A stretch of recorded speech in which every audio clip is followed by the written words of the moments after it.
Sir, ito yan. Lahat po ng negosyo na binibenta ko is money-making business lang. Kasi ito, pag binili mo one time, hindi ka naman bibili ulit eh. Yung mga Watermax din, sabi ko, don't treat them as your competitor. Treat them as your business partner. Yung company ko is 10 years nang nagbebenta. That was 2008. And then yung son ko, kaya ko pinangalan ng Watermax yun kasi doon namin nakuha yung leading brand. Doon sa tanong ni Sir, paano daw yung ROI? Depende sa sipag mo yan. Ang pinaka-conservative computation, average of my customer could sell at least 300 to 350 containers. Sir, simple lang ang water station. Pag nagbenta po yan, Monday malakas kasi nag-day off ng linggo. Ang ginagawa namin, may master list kami na ganyan. Itong isang papel na to, ito yung refill form namin. Yung refill form, nandun nakasulat yung metro, time in ng mga staff mo, tsaka yung product quality mo.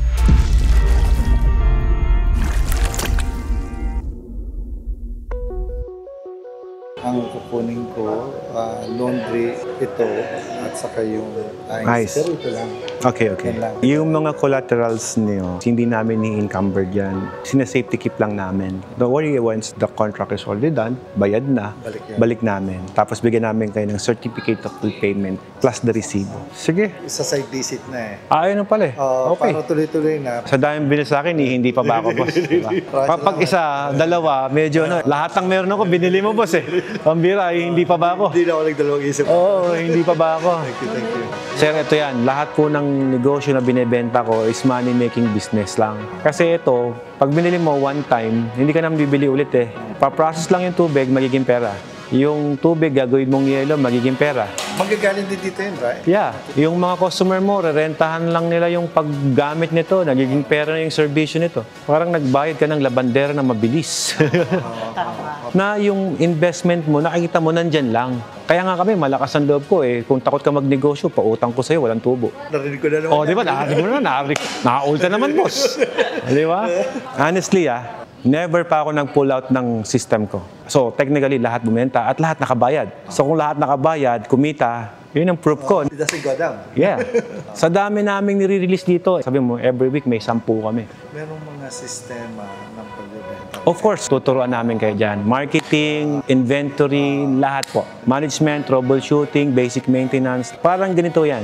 Bumili ka ng isang package pero yung binigay ko yung service sa'yo franchise. Actually, yung ginagamit nyo ngayong pangalan namin, hindi ako nagpapabayad eh. Ilalagay ko nga eh. Okay lang pa sa iyo. Opo, okay lang.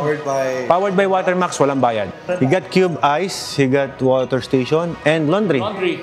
Pinakyaw lahat, boss eh. Oh, yeah, good. Magaling siya ng Alfred. Idol ko yan. Magaling. Idol natin. Alam niyo po ba yung tubig na ininom nyo galing sa tubig na maalat? Really? Yeah. Kasi palayan dito eh. Dito po kasi sa Pangasinan, maalat ang water source dito, puro brackish. Mixture of salt water and fresh. Ang struggle namin dito is magkaroon ng quality drinking water kasi yung supply namin problema na. Na-treat namin yung problema sa tubig dito. How much more yung nasa medyo maganda na lugar. Kagaya nyo po, mas maganda ang water supply nyo. So, this is 10. That is good for salt water and actually good for fresh water din. Kasi pag fresh water yan, nagiging doble yung capacity niya. Tell me the problem of your water station or water system or water source and then I will tell you kung ano yung solusyon dyan. Yeah. Pwede mo rin ako magawa ng ganyan. Opo, pwede. Yeah. Design and everything, tapos bigay ko na lang sa'yo. Yes. Pwede kami ang mag-layout for you. Tapos pa-approve namin. Don't worry, it's free. May mga graphic artists ako na gumagawa niya. So, syempre, before namin ni-print, papa-approve namin. Exchange ideas tayo, anong color ang gusto mo. Bigyan niyo lang kami ng chosen name ninyo. We will apply for you. This is my son. Ninong! Joke lang. You shake hands to our guest. How are you? It's Max. What's your name? He's Watermax. Really? Yeah, his name. He's now 8. Number 1 manufacturer kami 8 years ago. So that is 8 consecutive leading brand. Oh, wow. Congrats. Siya yung pangalan nun. Kaya iniingatan ko yung pangalan nun. Galing Actually, ang sabi ko, sir, yung mga Watermax din, sabi ko, don't treat them as your competitor. Treat them as your business partner. In what way? Pag nasira yung machine mo, saan ka tatakbo? 3-4 decades ago, I had a water station also. So, anong sadya mo, sir? To revive it.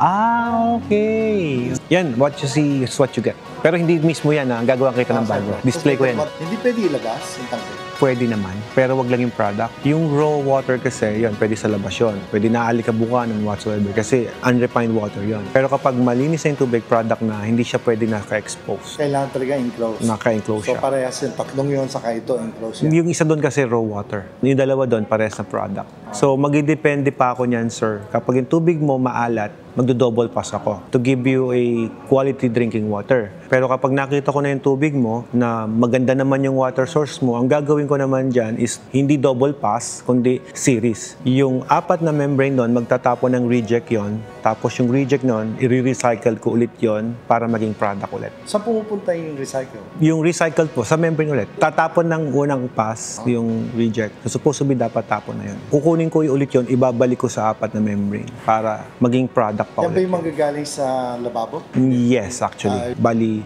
8 membrane na yan, lahat finished product. So, mas efficient. Kumbaga ganito yan, sir. Kung magtatapon tayo ng 50% doon sa product na yon, yung another 50%, papadaanin ko ulit sa 4 na membrane para makakuha pa tayo ng another 50% doon. So, technically, yan tumapon lang sa'yo 25%. Napakalaki ng efficiency ng machines. And then the 25% can still be Yes, yung ganung setup. can still be go back. No, yung 20% tapon na yun. Yun na yung para sa laundry mo. So, ang liit na ng tumatapon sa'yo. Technically, kung bumibili ka ng tubig, malaki ang savings mo. Enough pa yung 25% to provide, halimbawa, 3 makina mo and everything. Enough. Oo naman. Ang laki ng machine mo kayang-kaya yan. Depende sa sales. Kasi kung wala namang benta, wala ring andar yung makina. Oh, true. Doon mo kami tutulungan on how to market.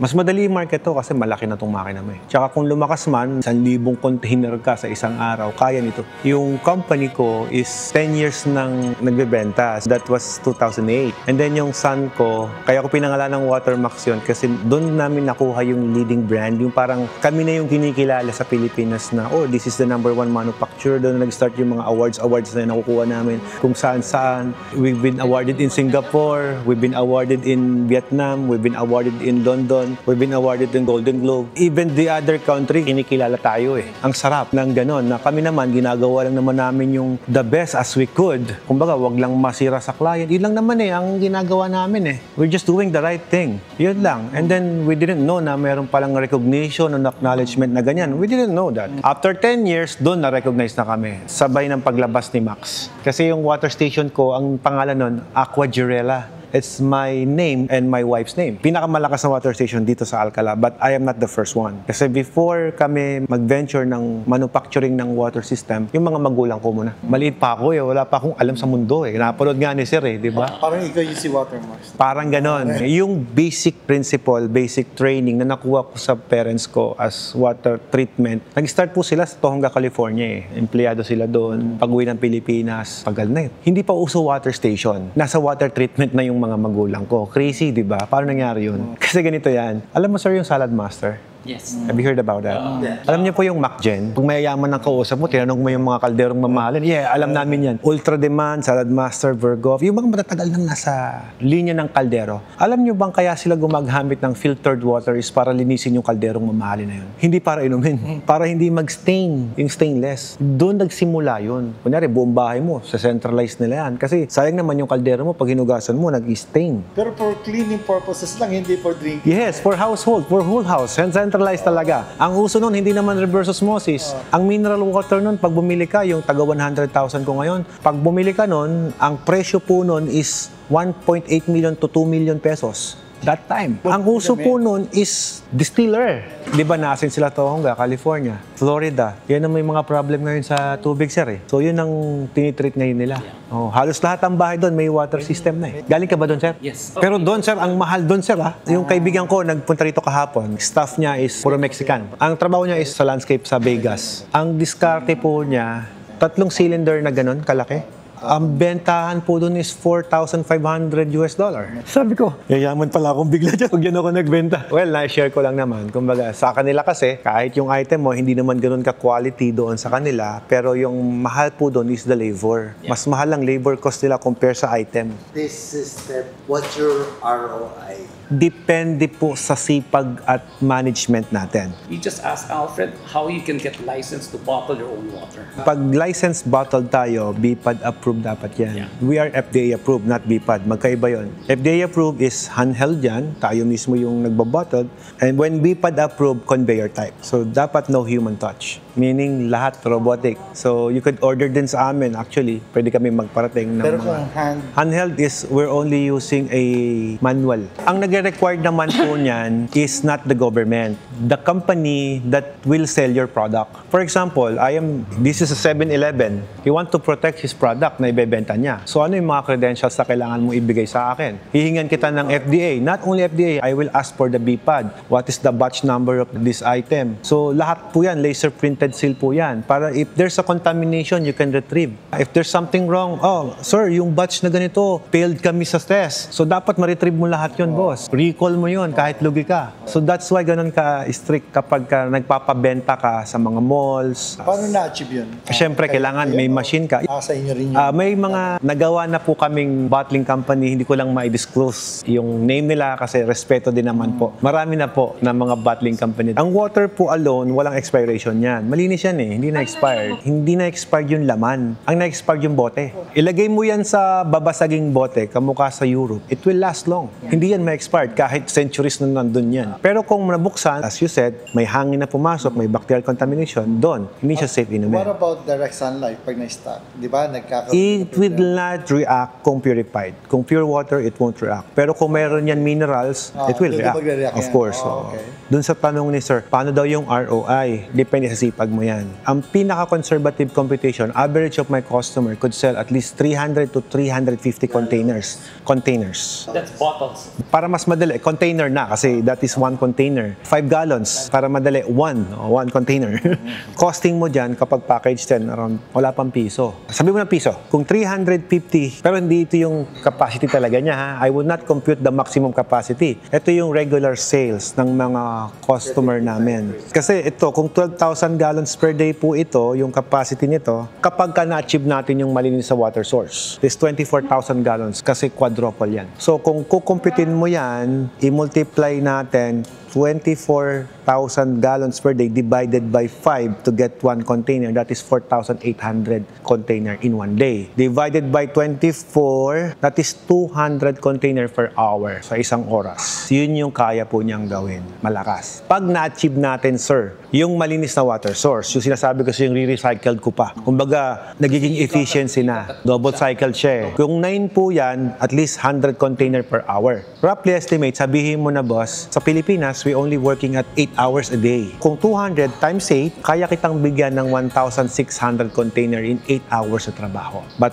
technically, sir, bihira pong nakakagawa. Kasi ang isa sa pinakamalakas na record ko in Baguio is 1,500. Yung nagto-2,000 ko na sa Palawan is 2 masina. Kasi ayaw na nadidelay talaga. Gusto niya, half day pa lang, tapos na yung delivery ko. Ganun siya ka-agresibo. Sinabi ko na yung mataas, doon tayo sa average kasi marami ng competitor. Doon tayo sa 350 bottles per day. Kung i-multiply mo yan, kung magkano ang benta mo sa tubig, 40 pesos. 350 times 40, that is 14,000 pesos gross sale sa 350 bottles. 14,000 pesos daily. Kung i-multiply nyo po yan sa 26, sabihin mo na nag-day off ka ng linggo, that is 364,000 pesos a month. That's gross. Yung operation mo, hindi pwedeng pares ng operation niya. Pwedeng mas malayo mga customer mo, pwedeng ikaw dahil nakakakuha ka ng maraming customer, marami ka palang pa-promo, marami kang giveaway, marami kang pina-plastic na container, yung mga extra expense like that, sa mga marketing mo, gumagastos ka. So, babawasan po yung income natin. Technically, sir, sabihin mo na, sir, tubong lugaw tayo, half na lang. Pero actually, hindi nag-half sa water station. Usually, nasa 70 yan. Alam ni sir yan, 20 decades Ago. ago. Pero yun pa rin yun, sir eh. Kasi nung time nyo po, konti ang customer. Mahal ang tubig. 2007, ang tubig ng karamihan nasa 60 pesos. Pero konti ang customer. Konti ang bumibili. Ngayon po, Nag 30 pesos, sige, half of the price na wala. Pero, ang dami naman pong customer. Ang dami bumibili. Eh kahit magbubuti ngayon, sir, bibili ng purified, sir. Di na umiinom ng tap water. Alam mo yun, yung kahit na pambili ng bigas, bibili pa ng tubig yan. Makainom lang ng tubig na malinis. Ganun na ngayon eh. Kumbaga, titipirin mo yung tubig mo, magka-amoebiasis ka pa, lalong problema. Technically, sir, ganito. Kung kalahati nito, sabihin mo na 364,000 yung kinukompute natin na gross sale mo. I-divide mo na lang sa dalawa, 182,000 expenses mo, 182,000 income mo. I-multiply mo na lang sa isang taon dahil sabi mo pwede sa 1 year ROI, you already earn 2.1 million eh. Ngayon, ang tanong, magkano puhunan na nilabas mo dyan? Sa water station alone, ito pa lang 700,000 plus. Sabihin mo na may building ka, may pan-deliver ka, safe to say, sabihin mo na 1.5 million, kumpleto lahat. Bawi mo na within 1 year. Ngayon, ang tanong, sabi ko nga, depende pa rin po yan sa sipag natin. Ang marketing na sinasabi ko nga po palagi, ganito, sir, simple lang ang water station. Pag nagbenta po yan, Monday malakas. Kasi nag-day off ng linggo. Tuesday mahina. Wednesday malakas ulit. Thursday medyo mahina. Ganyan-ganyan ang benta niyan. Technically, sir, kapag gano'n ang sistema, yung operator mismo, walang sistema. Ako po, as water station owner, operator din ako noon, sir, ang water station ko. Kasi sabi ko nga sa inyo, si Aqua Girela, nag-start ako water station. Hindi ako manufacturer. Kumbaga, pinangarap ko pong negosyo na magkaroon ng water station. Ayoko mag-manufacture kasi business na ng magulang ko yan. Nakita ko na yung stress nila, nakita ko na yung sakit sila sa ulo eh. Ayoko nang pasukin yan. Kumbaga, nakita ko na yung mga kliyente ng nanay, tatay ko, nagsiyaman na silang lahat. Eh gusto ko ganun din, yung kamukha ng kliyente nila. Ayun yung pinangarap ko. Kaya sabi ko, pag ako nakapag-asawa, I will put up a water station business, which is, start ako ng Pangasinan. Target ko, sir, pangarap ko 10. Sabi ko, kasi ang compute ko, kung ipamanage ko sa mga taga rito yan, mag-remit na lang sa akin ng taga 1,000 pesos net daily, multiply by 10, that's 10,000, multiply by 30, I have 300,000 pesos a month. Wow, pangarap ko yan. Trabahuin natin. Sir, 2 pirasong water station, kaya palang kitain yung 10,000 na gusto ko. Hindi ko pala kailangan mag-branch. Kagaya ng kinukompute natin ngayon, sir, So, hindi ka 14,000. 4 na branch sir ang water station. Pero ang purpose na lang ng water station branch out ko is to have my own experiment na lang. That time, sir, medyo malaki na rin yung kinikita ko, sir. As respeto po sa mga tinayuan ko dito kasi ako nag-install lahat, sir, eh. Nag-giveaway ako sa kanila. Okay. I shut down my water station. I give my clients sa kanila kasi, sir, bumili na sa akin ng machine. Dumating sa point, sir, na yung tauhan ko at yung kliyente ko nag-aaway. Bakit? Sabihin ng kliyente ko, Alfred, yung tao mo, sinulot yung customer ko. Which is ako hindi maniniwala. Bakit ka mo? Bago ka pa maging water station na to. Kaya imposibleng manunulot yung tao ko. Di ba? Baka naunahan ka sa delivery. Kaya ngayon, gagalit sila. So, report sa akin.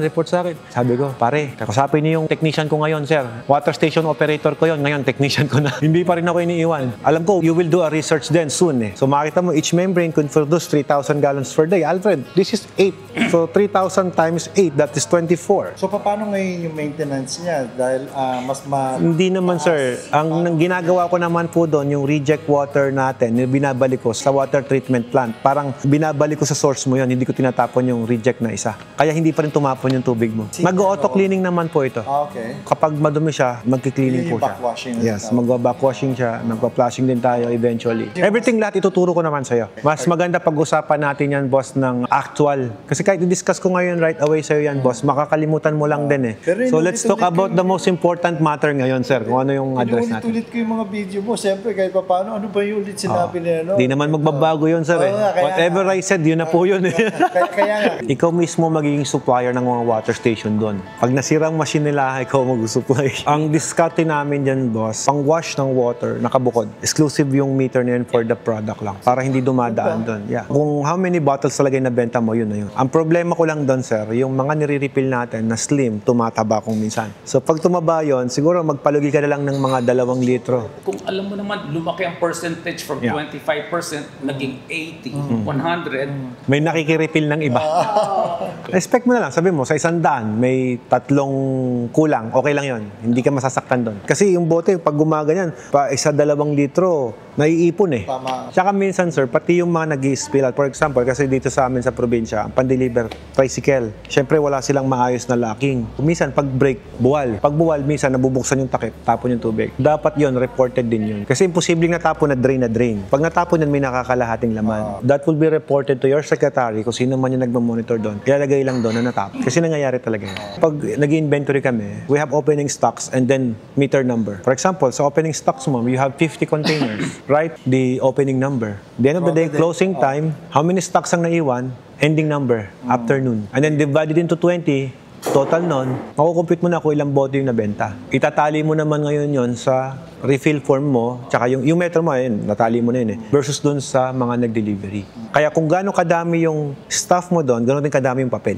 Everyday yon. We do manual pa din, actually. Kahit na mag-inventory ka pa rin sa computer, nagmamanual pa rin ako kasi iba pa rin yung manual Kumbaga, yung manual kasi may pirma, hindi maka-deny. Ang ginagawa namin, may master list kami na ganyan. Itong isang papel na to, ito yung refill form namin. Yung refill form, nandun nakasulat yung metro, time in ng mga staff mo, tsaka yung product quality mo. For example, ang TDS mo doon, 0 or 1. Nakasulat doon yun. Ano yung TDS? Total dissolved solid. So, yun po yung finished product mo. That time. Kasi boss, ganito yan. Pag biglang may nagreklamo sa'yo, nung Monday, diniliberan mo ako. Ganito yung reklamo niya. Chinek mo yung tubig, hindi mo naman pala tubig. Kasi ganito yung parameter namin nung Monday. So, it's your protection pa din na hindi ka magkasabing, sir, pasensya ka na, palitan na lang natin. We don't admit agad-agad kasi it devalue our service Kasi may mga mapagsamantala pa rin, makalamang lang ba? Sinalinan pala ng tubig poso. Palit sa'yo, ay, hindi ko masarap yung tubig mo. Ikaw naman, syempre, refillan mo, pasensya na po. Ayun pala, hindi na yun ng product. At there's sometimes, How will you know about that? may meter tayo. Matetest pa rin natin yun. Ibibigay po nila yan. May listahan po sila bibigay sa inyo yung mga bibili ninyo like brush, ang mga consumables nyo po yan Mga extras na pwede nyong bilhin. Minsan kasi sir, di ba yung galon mo may pangalan yun, may tatak yun. Nirefill sa ibang water station yun. Hindi mo naman makokontrol yun. Pagbalik sa'yo, nirereklamo, ay ito yung nag-deliver sa akin, hindi pala sa'yo galing yung tubig. Kikinis po lalo ang kliyente nyo kapag ka-conditioned water yung pinangbabanlaw ninyo. Safe drinking water, ito po yung tinatawag natin na minsan, they calling it alkaline, they calling it mineral water kasi may mineral content siya. Minaster ko muna yan, yung management ng water station, bago ko siya ipa-manage sa mga staff ko. My friendly advice is huwag po kayong kukuha ng mga datihan ng tauhan ng water station. Bakit? Batido na yon. Alam na ipasikot-sikot dyan. Ang negosyo na wala sa sistema, ang laki ng losses. Dapat may sistema. Timo sila. Alam na lang ginagawa nila Sa startup, ilang container ang kailangan? At least 300 to 500 bottles talaga. Ano yun? Mix? Depending on market na gusto mong i-market. Kapag ka maraming opisina doon, bilog.